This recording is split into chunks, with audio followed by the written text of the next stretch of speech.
అయ్యి బాబు నేను తాగితే రోడ్డు అవుతుంది ఏంటి?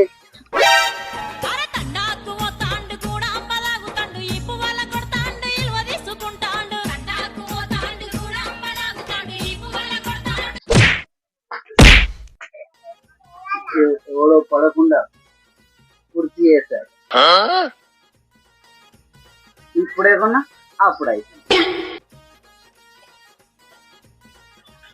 ఎవడన్నా మంది ఇస్తాడు. మంది దేవుడా, మంది మంది దేవుడా, మంది.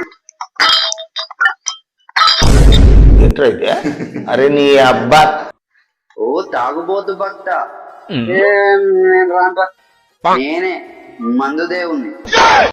నువ్వే దేవుడా? నేనెందుకు నమ్మాలి? ఏం చెప్పావురా? ఈ మందు నా లోపల ఉంటే నేను నీలా మనిషిని అవుతా, బయట ఉందంటే నేనే దేవుణ్ణి, మందు దేవుణ్ణి. నా దగ్గరికి ఎందుకు స్వామి? నువ్వు ఉదయాన్నే కళ్ళైనా తెరుస్తావో లేదో కానీ కళ్ళు తాగకుండా ఉండవు కదా. మధ్యాహ్నం బిర్యానీ అయినా తినకుండా ఉంటాయేమో కానీ బీరు తాగందే ఉండవు కదా. రాత్రి మంచం లేకుండా పడుకుంటావేమో కానీ మందు లేకుండా పడుకో కదా. అవును సార్, అందుకే నీ దగ్గరికి వచ్చాను నా ప్రియమైన భక్త. ఇదిగో నాయన, ఈ మందు తీసుకో.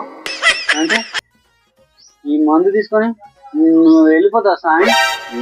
నాది ఇంకో చిన్న కోరిక స్వామి. ఏంటి నాయన? ఒక గంట సేపు నా దగ్గర ఉండిపో స్వామి.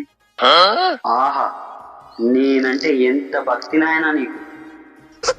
భక్తి కాదు స్వామి, మీరు ఇంకో గంట సేపు నా దగ్గర ఉంటే మందు మొత్తం ఖాళీ చేస్తాం స్వామి, ఖాళీ చేస్తాం స్వామి. నీ కాసైన పచ్చి తాగుబోతు అనిపించుకున్నావురా.